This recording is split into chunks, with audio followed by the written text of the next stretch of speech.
Kiai Mubarok, Anda kemarin di pelantikan atau baiat di Malang yang dilakukan oleh Kiai Marzuki Mustamar. Apa khusus Kiai Marzuki Mustamar dan kenapa Kiai Marzuki Mustamar ini kok mau menghadiri dan sekaligus membaiat para anggota Laskar Sabilillah? Silakan Kiai. Saya kemarin mohon maaf untuk di Malang saya nggak hadir karena bersamaan dengan kegiatan di Brebes, sehingga saya ada di Brebes. Jadi waktu di Malang kami nggak mengikuti. Yang mengikuti adalah Wakil Ketua Umum beliau Kiai Haji Imaduddin Usman Al-Bantani. Ya, saya kaget Kiai Marzuki Mustamar sampai terjun atau turun gunung. Apa ada kabar kenapa Kiai Marzuki Mustamar sampai mau melakukan baiat terhadap Laskar Sabilillah? Saya kira itu adalah suatu panggilan ya, karena kondisi saat ini kan sudah sangat kelewat batas, di mana bahwa para oknum habaib ini kan sudah berani terang-terangan membelokkan sejarah NU, membelokkan sejarah Jatman, dan membelokkan sejarah bangsa. Ini tentunya harus ada langkah-langkah yang harus dilakukan oleh seluruh elemen masyarakat, termasuk mungkin di dalamnya adalah Kiai Mustamar ya, merasa terpanggil untuk meluruskan sejarah, untuk meluruskan sejarah NU, sejarah Jatman maupun sejarah bangsa, juga sekaligus untuk menjaga keutuhan negara kesatuan Republik Indonesia. Karena ini ancaman buat negara, bukan hanya NU saja, tapi negara juga mendapatkan ancaman dengan adanya terang-terangan dari kelompok habaib yang membelokkan sejarah tersebut. Ya, saya pengen sedikit saja visi dan misi PWI atau Perjuangan Wali Songo Indonesia dan Laskar Sabilillah itu apa sih? Visi misinya?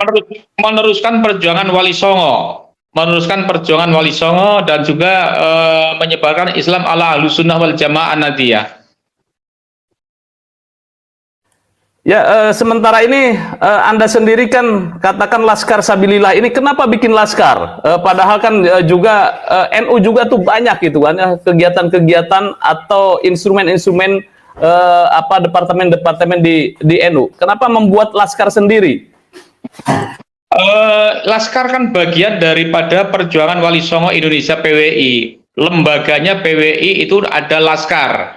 Jadi pasukannya Perjuangan Wali Songo itu ada lembaga-lembaga, salah satu diantaranya lembaga adalah Laskar yang tugasnya adalah menjaga para ulama, menjaga para kiai di dalam berdakwah, juga menjaga situs-situs sejarah yang ada di Nusantara. Begitu Mas Yusuf. Dalam gerakannya apakah tidak berbenturan dengan Banser, kemudian Pagar Nusa atau dengan kegiatan NU lainnya? Tidak ada benturan karena kita sama-sama kader Nahdlatul Ulama.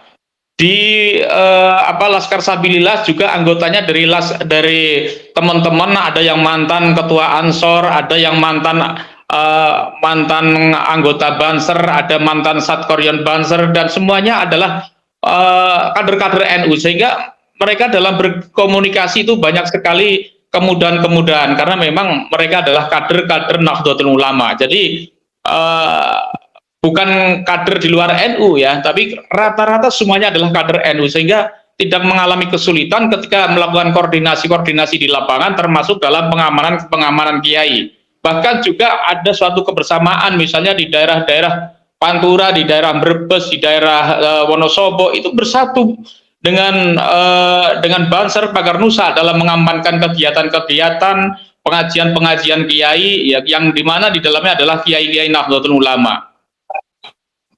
Ya, sejauh ini di Jawa Tengah sendiri yang Anda tangani sampai sejauh mana ini? Apakah setiap daerah itu sudah terbentuk PWI dan Laskarnya? Alhamdulillah sudah 95%. Ada beberapa daerah yang belum terbentuk.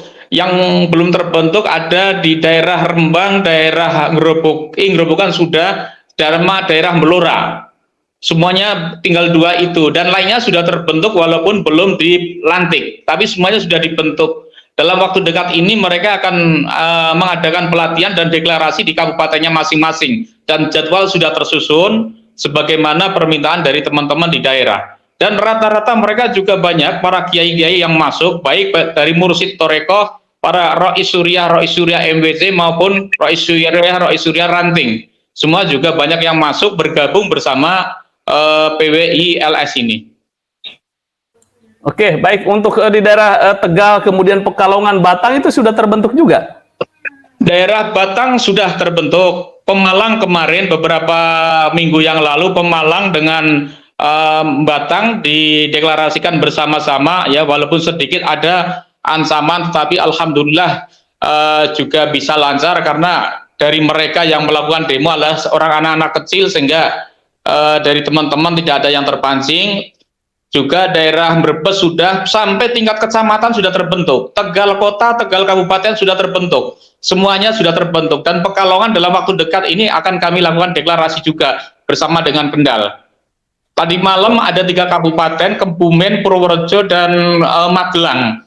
Walaupun di tengah ancaman para muhibin dan mantan ex-FPI, tetapi alhamdulillah dengan adanya ancaman justru masyarakat semakin membludak, semakin banyak peminatnya untuk hadir bersama-sama mengikuti deklarasi tersebut. Tadi malam hampir 3.000-an jamaah yang hadir di Pondok Pesantren Al-Huda di Kebumen. Oke. Apa nggak ngeri-ngeri sedap itu? Anda besok sebentar lagi di Pekalongan. Itu kan basisnya di Habib Lutfi. Bagaimana? Ya, katanya mau mengadakan kegiatan di Pekalongan. Iya, Pekalongan besok dalam waktu dekat ini. Wah, ini ngeri-ngeri sedap ini. Oke. Pekalongan, dan nanti terakhirnya nanti setelah pelantikan juga akan ada, kemarin dari panitianya setelah pelantikan ada kegiatan yang lebih besar lagi, yaitu akan mengundang Rhoma Irama di Pekalongan. Wow, ini luar biasa. memang satu tantangan juga karena ini adalah di ibu kotanya Yaman ya, karena kan Pekalongan terkenal dengan ibu kota Yaman. Jangan begitu. Maksudnya di situ banyak ibu kota Yaman, ya tetap aja di Yaman ya. Oh, di Yaman ya. Hanya kelecehan aja, karena di situ ada. Baik.